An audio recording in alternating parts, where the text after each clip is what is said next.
K and L. I think I missed that one. Okay. Do you want me to try? Similar. Go real slow. Okay. The same rules apply when you get to the fast stuff. It's a decent fingering to not shift after the first note. Dee da dee da dee. Or you can go 4/4 to the second note of it. But try it slowly. Try it like half tempo. Okay.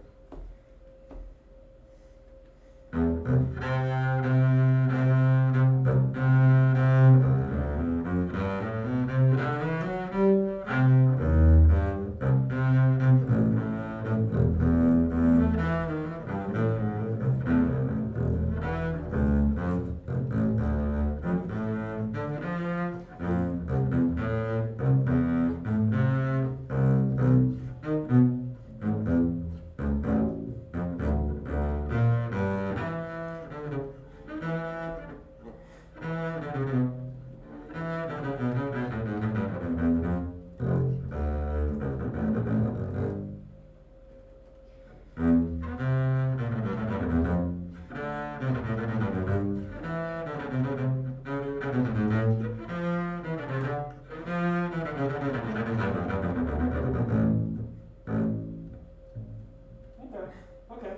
Well, missed a spot, but Missed one, yeah. that's okay. That's okay. Everyone does it. I actually did it very, very embarrassingly once in my extra class at 2 a.m. So it does totally happen, and I got really, really grilled on it actually by Scott Dixon, and it was very unpleasant for everybody in the room. That's neither here nor there. How did it go for you? What did you think? Pretty good. Aside from missing one, I think it went good. I was getting mostly the sounds, and I think I was doing the articulations I was trying to do. Yeah, could have been better, but yeah, they're getting closer. Let's take a quick sort of guided tour. I think I was getting a relatively consistent tone. Yeah, very much so. There's a couple things that I would like to sort of punch up. Start letter E one more time. Just go right from the start. Just do the first 2 bars or so.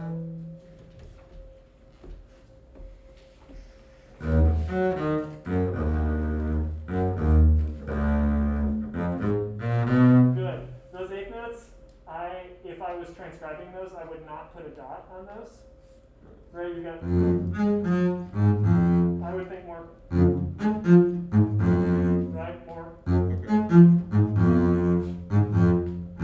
And then the accent is different, but I would keep those punchy. And look for, it's not an accent, it's just an off the string stroke with So space. it's not like a dot or. It is a dot, but it's a Brahms dot. So What's the difference in between these then, like that, and then the ones that are actually dotted? What do you mean? I don't think, are these dotted, or? I believe so. Oh, okay, just the E flat. I would do it as if they had dots. I think the first one has a dot, the other Yeah, doesn't. yeah. I would definitely keep. Okay. Because imagine there's 8 of you. Imagine an 8-piece section, and you have to pop it out, and you don't want the obscuredness of it. Right. Yeah. Now the accent goes down. Yes, exactly. Yes, that's the idea. Same thing, and these were a little flabby. Right? I'm not kidding. Not enough though. Yeah. Yeah, I would start at low. Yeah, that's the mood. It's all attitude at this point in the symphony. I think you're a little early coming off these ties. I think I was definitely. Make sure that's a really, really common spot to lose rhythm is coming off ties, coming off dotted notes. Just be extra careful that doesn't fall behind, or you'll be out of the audition. Right. What's the general rule in auditions with keeping time? Just any way that they can't hear it? Like, would they be like, what the hell are you doing if they Yeah, hear, if they can hear you tapping your foot or behind the screen, that may be a no-no for sure. I like to just try to keep it consistent. I like to try in the practice room if I can play it consistently with, not just with it beating on every bar, right? Instead of,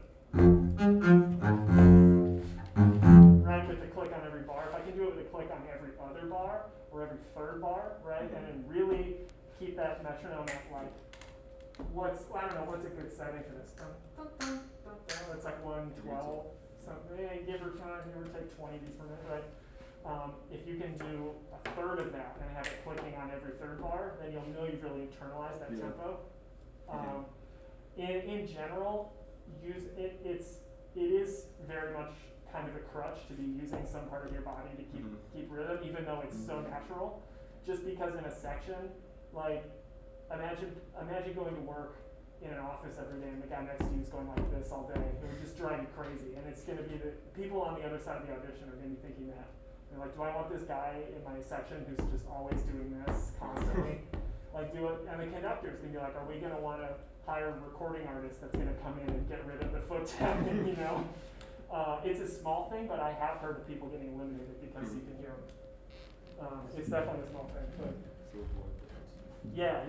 Use use a melody from the movement to generate your tempo, and try to do it the same every time so that when you're in the heat of the moment, you can stop, collect yourself, take your moment to really set your tempo, internalize it, and then go forward, and just try to keep consistent.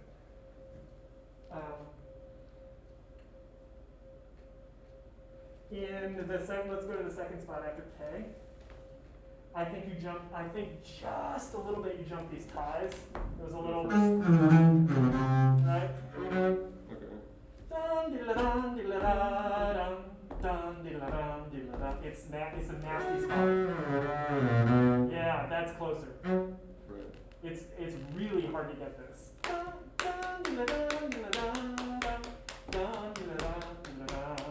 Right, feeling it in 3 instead of in 2 is a good one too. Yeah. It's really hard. You have to set the metronome pretty, or you can set it to dun dee da dun dee da dun dun dee da dun dun dee da dun. Right, it's gonna click on the second of those. Yeah. As long as it's not a triplet sound, it's good. What was your fingering for the high one too? The G, the one starting on G. Yeah. Lovely, perfect. Yeah, we're fine. Just make sure you're not early coming off those ties. Yeah. I was trying to like do the same fingering. Yeah. It works. I did this. Yeah, exactly. Works fine. Yeah, just make sure you're not jumping off those ties. You're jumping off those ties at just the right spot. I think you were a little bit early. Let's look at second movement. I think the problem is, like we were talking about earlier, deriving your tempo before you start. Right? What's the main melody in this?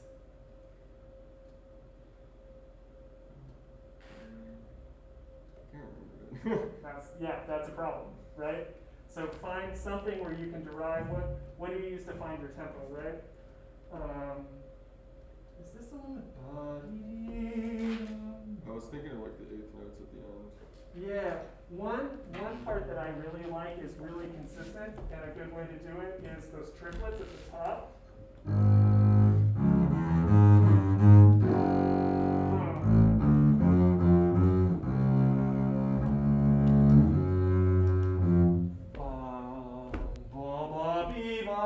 One, two, three, 2, 3. That's a great place to get tempo from. That's where I look to get tempo. Because you can really feel those triplets, and then you can turn that into quarter notes real quick. Da da dee da dee da, and then the minute you started to change rhythms, and going from these quarter notes to the tied in half notes, the tempo was kind of all over the place. It really needs to start with deriving that rhythm from somewhere else in the movement, and then just lock it in, right? So, dum, bum, bum, ba, da, da, 1, 2, 3, 1 E and a 2 E and a 1, 2, 3, 1. Right, it really needs to lock in immediately, and it just wasn't quite right, especially after that. But there were spots where you really sped up and slow down, and that's going to get you in trouble. It was less note problems than it was tempo fluctuation. And always, as usual, find a recording you love, steal from it, play along with it, everything like that. It's just going to add so much in terms of getting the feel of how it I was trying to goes. play along with it, but I can never hear the. Yeah, that's a problem too. I can never hear the part I want. Yeah, for sure. I mean, and it's going to be like that in orchestra too. It's a little bit not as hard because you have everything else, but especially getting used to listening around and seeing what's going on elsewhere, like these clarinet cues, be da da da, dee da da da da da da, ya da da da da da da da da, and being able to jump in there. Once you win your job and you're in the orchestra, little things like that, like knowing when to come in this weird excerpt in the middle of the slow movement of Brahms 1, that's going to help you keep that job because you'll have the know-how to know exactly when to come in. There's a ton of spots like that all over the rep where you kind of just have to know. Like and before you've got 6 1/2, 6 2/3 measures where you just have to sit and follow these cues and listen around. It can be really hard, and that's a big part of orchestra. It's the ultimate team sport, you know. Yeah, just finding spots where they come in. Yeah, tempo in these long notes. Let's go to the third movement. This is just a straight up gotcha moment. And if this gets called, it's because they are looking for detail and they're looking for intonation. It's a nasty key. There's a lot of spots to play A natural instead of A sharp, all over the place. These sforzandos at the end of the first one I thought could have been more.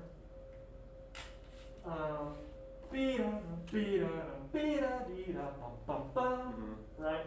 And then make sure you nail, it's not quite syncopated, but that bum bum, bum bum, bum bum, bum bum in the first ending, it needs to stay exactly in tempo.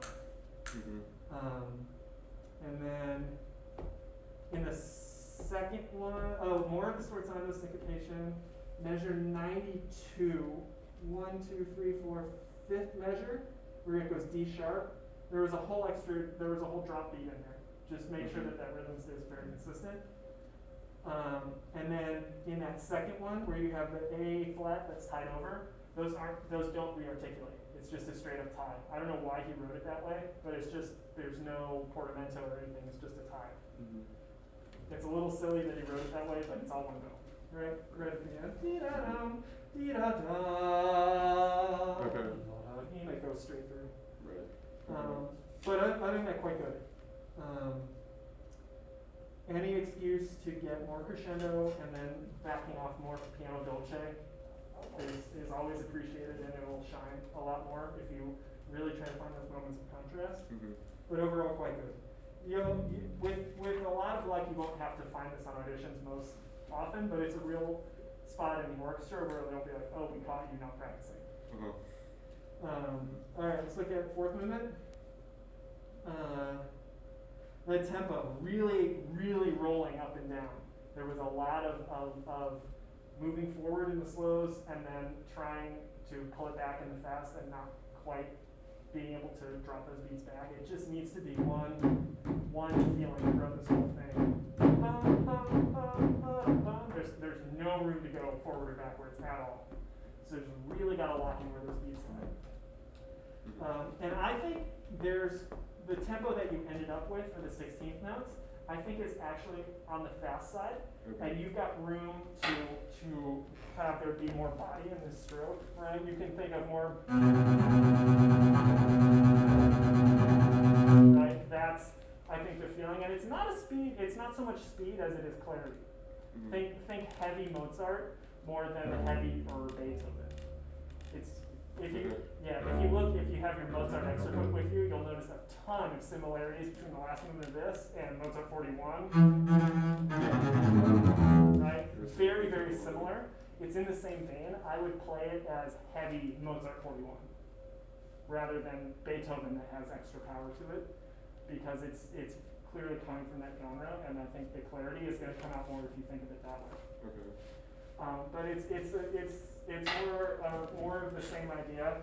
Just you've got to pick one tempo and just stick with it. And I know it can be frustrating because there's no push and pull like there would be in a normal orchestra, but it's just got to be locked in. I mean, it's quite good. The intonation's there, the bowings are there. I like the fingerings you're using. It's just that there's too much fluctuation in tempo. That was my biggest note.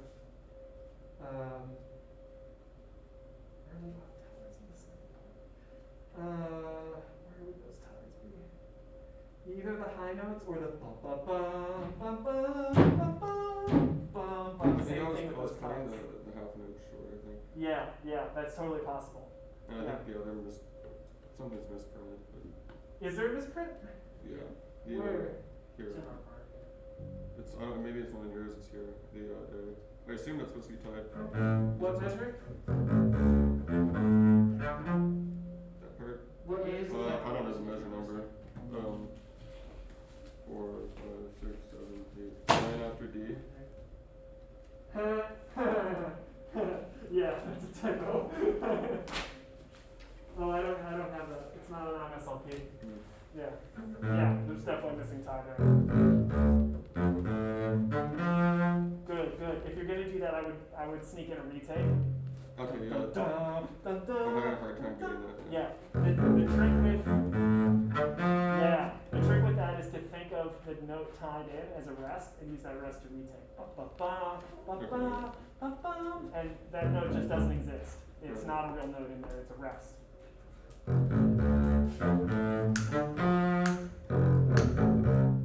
Right, that candy becomes a rest. Yes. Yes. Exactly. And that'll keep it rolling much more quickly. Yeah, totally. Okay. Those are my big comments. Does anybody else have thoughts? Okay. Really, really good work. Who would like to go next? Excellent.